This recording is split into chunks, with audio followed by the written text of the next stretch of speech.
Okay, continuing on.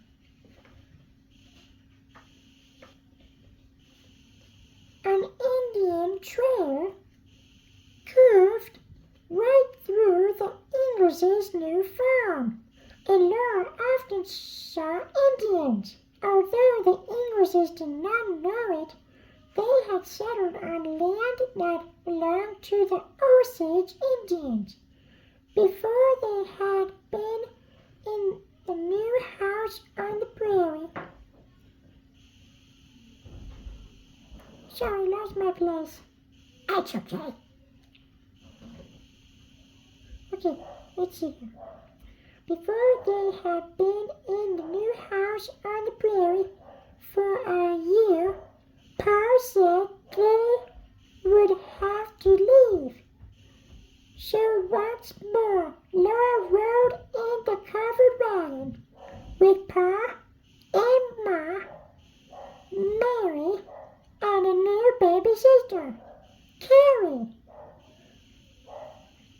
They returned to where they had settled, the little house in the big woods of Wisconsin. The days were full of work. Pa ran far into the woods to hunt for meat and trap for furs.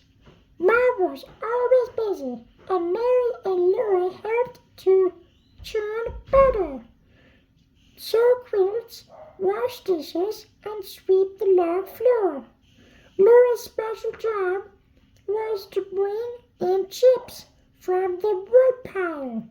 She filled her apron full, for the fire on the hearth must never burn out. At night, Pa played his fiddle, and music filled the little house from the pantry to the attic. Sometimes wolves howled outside, but Laura knew that Pa and Jack would keep them all safe.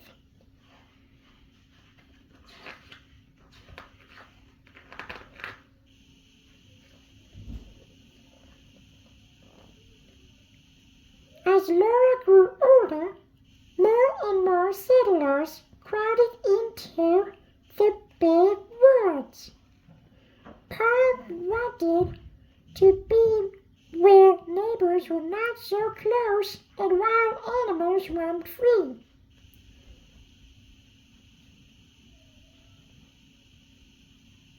So on Laura's 7th birthday, Mary, Laura, and Carrie were once again bundled inside the covered wagon.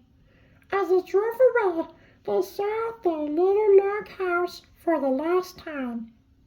They headed west to the wide, open prairies of Minnesota. Pa found a new farm along Plum Creek near the little town of Walnut Grove.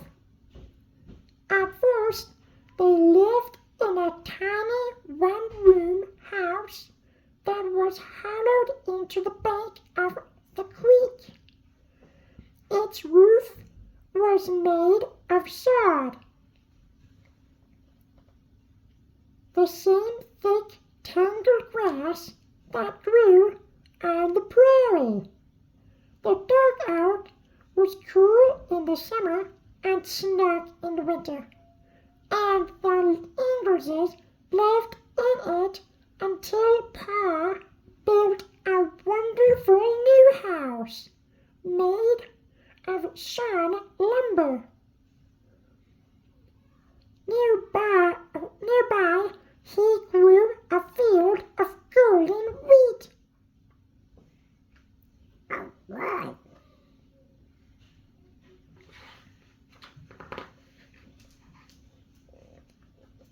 Laura and Mary went to school in Walnut Grove. There, Laura made new friends and learned to love reading and writing. Then, one terrible day, grasshoppers dropped from the sky, eating Pa's wheat crop and every other green-growing thing. There was no crop for Pa to sell, so Pa had to go far away to find work. Oh, Pa, that must have been hard.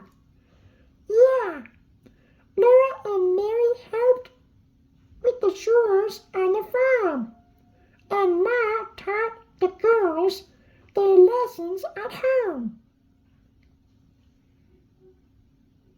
The girls could not walk to school anymore because the ground was covered with grasshoppers.